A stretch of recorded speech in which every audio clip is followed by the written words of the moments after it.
Bagautinov is puncher king, but he wants to do those punches with his opponent flat on his back. The huge question for me is, can he take Dustin Ortiz down? And of course, if he can he hold him there? An absolutely huge fight in prospect. The last quarter-final of the Brave Combat Federation flyweight tournament. Two absolutely stellar combatants. Who likes short shorts? Dustin likes short shorts. You see how fast, I just really wanted to get that out. You see how fast these guys are moving. They are true flyweight veterans. Wide karate-esque stance being occupied by Dustin Ortiz here, almost as if he's anticipating the takedown of Ali Bagautinov. And like I said in the pre-show, the most telling element of this fight will be who lands their shot first, the punches of Dustin Ortiz or the takedown of Ali Bagautinov. And they both have their fair share of finishes on both sides, whether it's on the feet or on the ground. So this is a very highly contested fight. And just watching this, I'm overall a fan. But then going, oh yeah, I forgot I have to fight these guys next. Oh, big front kick a la this is Sparta from Ali Bagautinov. And Ali, the stronger guy, but Dustin, the much faster that's a one. big shot from Bagautinov. Overhand left. And he's pushing the pace. Bagautinov, as you say, is putting it on Dustin Ortiz. Dustin might try to go for that takedown now, that front leg single, because of the different stances here. Dustin was maybe just a little bit over-aggressive, moved forward just a little bit too methodically, got caught twice, taking a much more measured, careful approach now, approaching from distance, sliding that head a little side to side and level changing. And Ali did have a boxing match not too long ago, he did, that's indeed, what he yep. did. And he gets a nice, beautiful takedown here. Both men have only been finished once in their professional career. Dustin Ortiz via submission, Ali Bagautinov via TKO. Reverse mount. Let's see if he tries to reverse the position. He like could even go for a leg lock. This is a very slick attempt to get to mount. Here. Dustin Ortiz may try and elevate that foot of Ali Bagautinov up to put him off balance, but as you say, elevating those legs is taking the legs above the hips, which is going to make it difficult for Ortiz to move. It's like a seesaw or teeter-totter. I guess depending on the region you're from, what you like to call it. One side goes up, the other side goes down. Ali's picking up the legs, keeping Dustin Ortiz's head down. May see a little punch behind the head. There's a potential for him to try and step over here.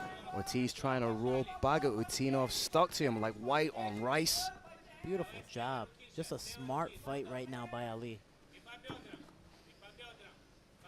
And he's just pushing the pace, not trying to put too much pressure. Yes, he's keeping his opponent down, but not overexerting himself to where he's tiring himself out and doing too much, and Dustin's able to stand up and escape. Attempted the roll, but Bagautinov just has such a tight vice-like grip, and he's so strong for 125. He's gigantic.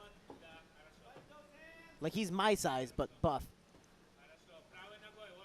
Have you been around these guys at the Fighter Hotel? Have you been able to kind of size them up, even just by sort of aesthetics? Kind of. I met Dustin, years ago, but it's funny. I was actually talking very nicely with one of his training partners, but I didn't know Dustin was the one kind of cocooned up, cutting weight. I'm just kind of like, oh, man, he's a great guy, blah, blah, blah. I was like, oh, hey, Dustin. That could have gone very wrong very quickly, surely. It happens all the time. Double underhooks here from Reversal of fortunes. Dustin Ortiz. Take the back now. Does he solidify the position, or does he risk it with a big takedown?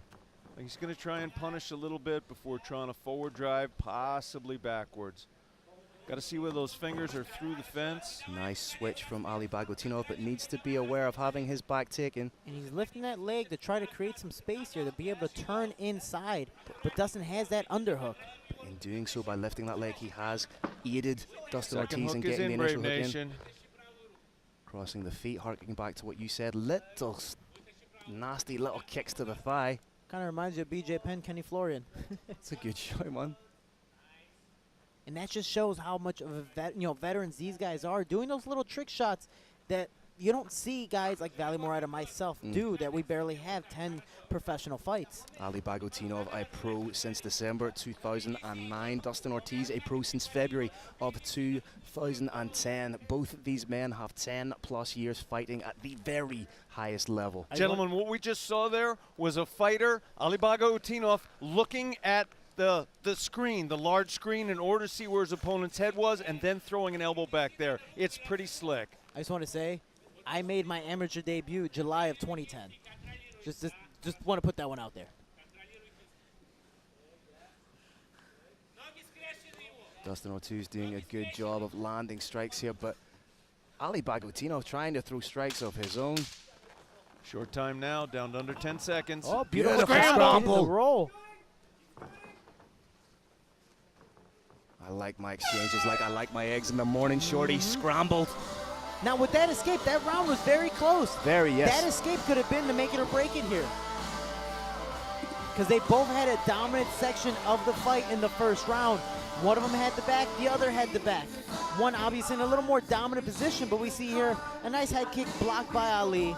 And Ali just welcoming it in. Nice little Spartan kick. Beautiful left hand that wobbled Dustin Ortiz. And Dustin being able to push back, but Ali so strong, pushing the pace, winning these scrambles here, landing a reverse mount, elevating the legs.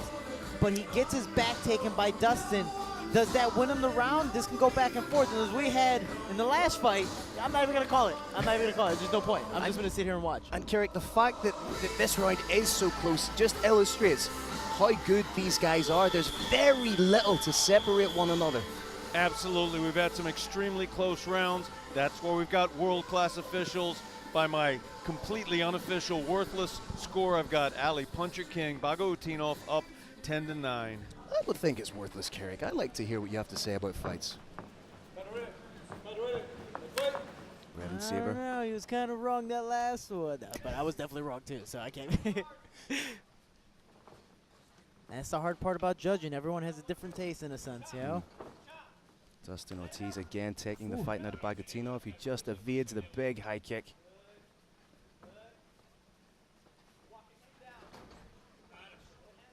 Ali being a very, very smart counter fighter, just waiting patiently until Dustin gets close enough so he can land those big overhands.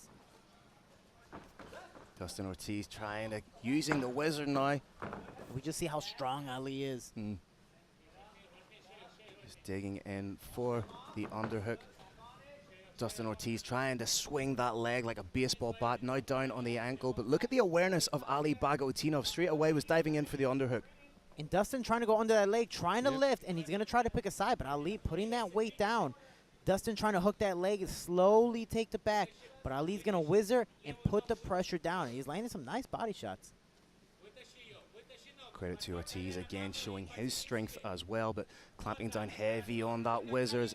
Ali Bagautinov. Beautiful job getting that leg out. Ooh, landing a beautiful knee there. Dustin tried to retaliate, missed it just by a little bit. But we just see the experience factor by both, and great job by Ali. He's showing he's the superior grappler inside close when it comes to these nice, judo, Muay Thai exchanges. Well, he is a 3-time combat sambo world champion. Yeah, it makes sense. Haven't even started to list his regional accomplishments. A 5-time combat sambo Russian national champion, 3-time combat sambo Moscow champion. This man knows how to grapple. Nice little back elbow there from Dustin. And what Dustin needs to do is stand up and work on that top hand, 2-on-1, be able to get his elbow on the inside and get an underhook to hopefully create some space and get back to that open mat. Because right now he's just getting out-grappled. Another big takedown. And it's just showing how much Ali is not just superior when it comes to the grappling, but how much stronger he is. And Carrick, what is the antidote to this type of wrestling from Ali Bagautinov? If there even is one. Yeah, there absolutely is. Dustin Ortiz needs to try and frame on the head and circle out. If it's probably worth it to him right now to do a huge push right there, twist the hard part of his hip underhand. He's got separation, not try to, and just as he tried to, he got put on his back. That is bound to be frustrating, Shorty. If you're constantly working, you feel like you've given yourself a little bit of space with which to work, and then you're taken right down again. It is frustrating because you feel superior in the scrambles. That's what Dustin Ortiz really, symbolizes in his fights, is that he's a faster, more, dominant scrambler. But right now, it's not that he's getting out scrambled. It's that Ali's just one step ahead. Technique will always beat funk, and Ali is showing that.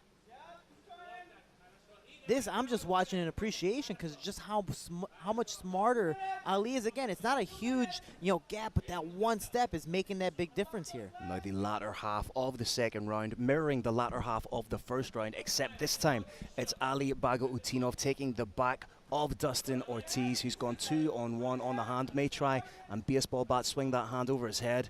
And the hard part here when it comes to Dustin is he's stuck in a dominant position. Ali could just hold on this entire round in this dominant position, and the ref cannot do anything about it to stand him up. Even if there is no submission attempts or no strikes or whatever the case may be, a dominant position is a dominant position, and this solidifies a round. I do think, though, there is going to be a submission attempt before too long.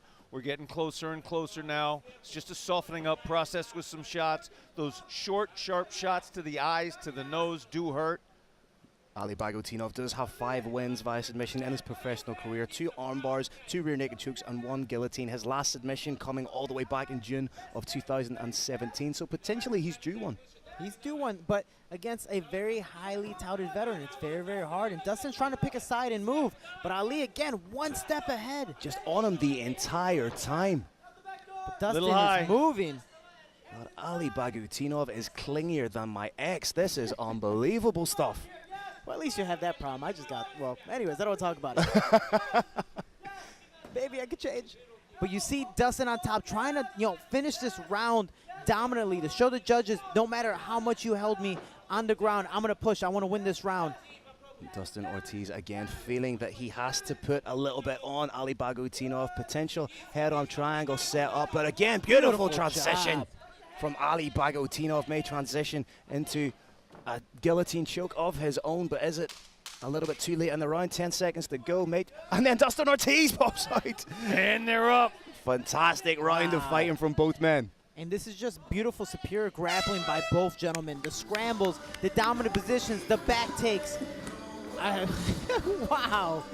A very, very difficult fight, not unlike the first flyweight bout we saw. How do you begin to score these exchanges?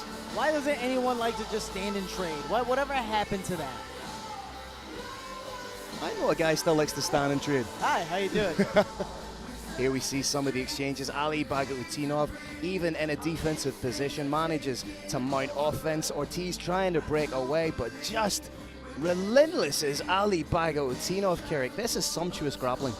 I do see this right now, 20-18 for Ali Puncher King Bagautinov, but I can make a terrific argument for it being the other way.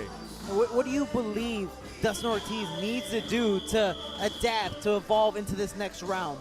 He needs to cause a little bit of damage. He's coming out just behind on the grappling exchanges. He needs to land some heavier shots, elbows, some heavier knees to the body. I think he's behind just a hair on the grappling, so he needs to pull ahead with the strikes. The way to do it is probably not with volume that'll get him hit back. It's to land a harder shot. And they both look fresh. That's the scary thing, is that they both look good. Dustin obviously has always been that guy that's push the pace and wants to put the pressure on, but he needs to start throwing that output. Not just the output, he needs it to be efficient, he needs it to be effective, he needs it to land. But the thing is, as soon as you commit to your shots against someone like Ali Bagautinov, inevitably he times it perfectly and you end up on your back. And you see that counter uppercut. He's just waiting for Dustin to get close enough to land those power shots. He's putting himself on the fence on purpose to cause a grappling exchange or to create a nice counter. Ortiz potentially trying to hit the nice switch hook. here. So far, he's in a very dominant position. This would be 2 in wrestling. Thought he was thinking about hitting an electric chair there. He's holding. Again, if this was, folk style wrestling, this is 2 right here. And those elbows to the kidney are the kind of legal area under the unified rules of mixed martial arts. That's the kind of damage that he needs to do to take this round. But again, Bagautinov turning a defensive position into offense. You see how strong he is. He needs to be able to get that double leg, get his left arm around that opposite leg, or even right here, hop over that free leg. And that's what he's trying to do. He's walking towards that way, but Dustin is trying to hook it so it doesn't happen. And this is what creates a scramble. But Ali's just staying nice and patient, knowing that there's not much damage being created.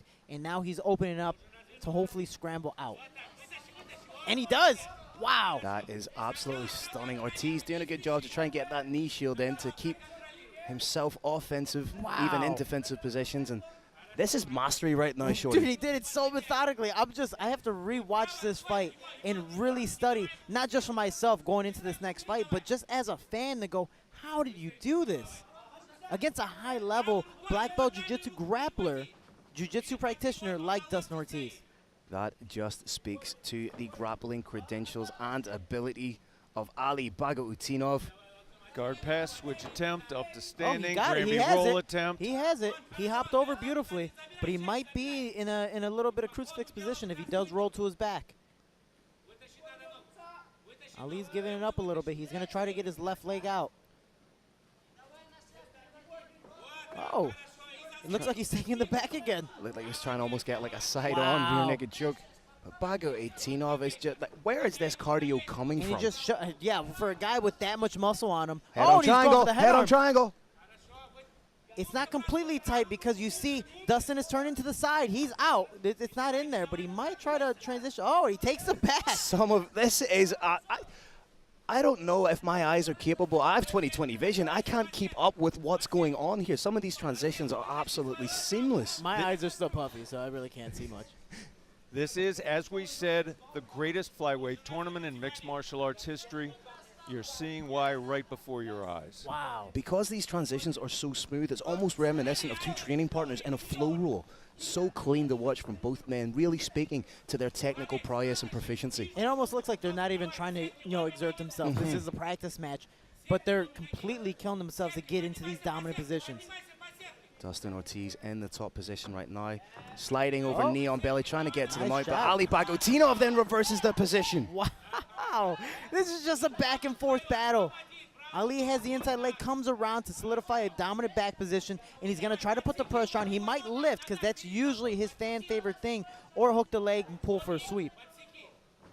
Roll from Dustin Ortiz, thought about trying to roll out of it, but again, anytime he's tried to roll out, Ali just knows, and I feel like watching the film, that's Dustin's biggest thing. Either he holds on because he's so strong and doesn't allow his opponent to roll, or he lets go, lets opponent roll, and then he gets on top just like that.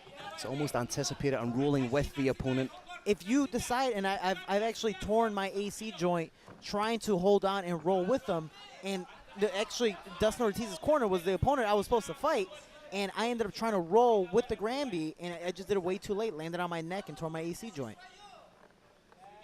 So Ali's just showing how good of a veteran grappler he is. With all the accolades, the 20 billion one that are on this paper right here. 30 seconds to go, Carrick, and feels like Dustin Ortiz needs to do something definitive here. Looks like he's going to try to switch here. I do think Dustin Ortiz by far landed the most effective strikes. Oh, that's Beautiful beautiful. Sweet little moves like that Oh, man. can undo all that hard work. Veteran savvy, ladies and gentlemen. Just subtle little things, just scooping the foot out. I'm a judo practitioner, so watching this, I'm just like, wow, you just don't see this. Nothing but respect in the Oh, Brave man. Combat Federation cage. Two warriors embrace each other. This is phenomenal. And two great veterans. Again, I don't even care about fighting these guys, but watching them, I'm just a fan in general. But overall, this was a veteran spectacle for the fans. For people who say the flyweight division isn't exciting, these last two fights proved them wrong. And I hope my fight as well proved the world wrong, that the flyweights are exciting, and Brave is showcasing them at the highest level. And you see two guys going back and forth. This is extremely scary. Much stock Brave Combat Federation puts in to the flyweight division. Little show of respect there from Ali Bagautinov to Shorty Torres. Shorty, you're getting your game face on, man. For once, man, the Russian and the other one was just staring me off. I'm like, oh, I'm sorry. I'm telling you, I'm not going to make it to the next round. Somebody's just going to take me out, and they're definitely Russian. I don't care. Zach Mikowski won. You doubling down on that, Shorty? I'm throwing my shots here, because I know they're going to come get me as well. Brave Nation, we're going to have a decision announced fairly soon. If you don't agree with it, please understand it's not biased judging. It's very often, most often, because your eyes are on a different place than those of the judges. Judges' eyes look equidistant between the two fighters. They don't look at one or the other. If you like a fighter better, if you're a fan of that fighter, your eyes are going to be on that fighter, and that's what you're going to see. It's very hard to communicate, but it's never a case of bias. Our officials are not biased here. It's simply a case of two people can look at the exact same fight and they literally see different things. Whatever the decision is coming up, I do not know what it's going to be. The result of it is not a result of bias. It's simply a result of where judges' eyes are. They literally see a different fight than the one the average fan sees. Speaking of eyes darting, Both these men are having little looks towards you here, Shorty. How's that making you feel? It's always me. Am I sweating? Am I just that guy? Is my head that big? Do they think I'm Calvin Gaston? I don't know what's happening right now, and I've never been so stared at, but in the negative way. Carlos Kramer once again for the penultimate time tonight is ascending the steps at Fort Arad Walkway, making his way into the cage. Shorty Torres, you're about to find out who your next opponent is. All right, Brave Nation, another incredible battle inside the Brave CF 50 cage for the greatest flyweight tournament in the history of our sport. After 3 amazing rounds, we go to the judges' scorecards. All 3 judges scored about 29-28 for your winner. Advancing to the semifinals against Jose Shorty Torres by unanimous decision, Ali Puncher King Bagautinov!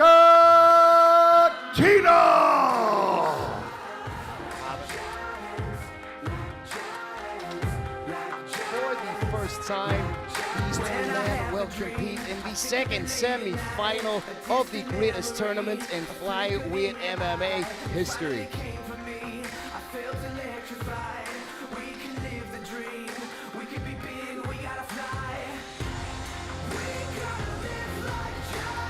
Once again, Brave Nation, we are setting up a socially distanced post-fight interview.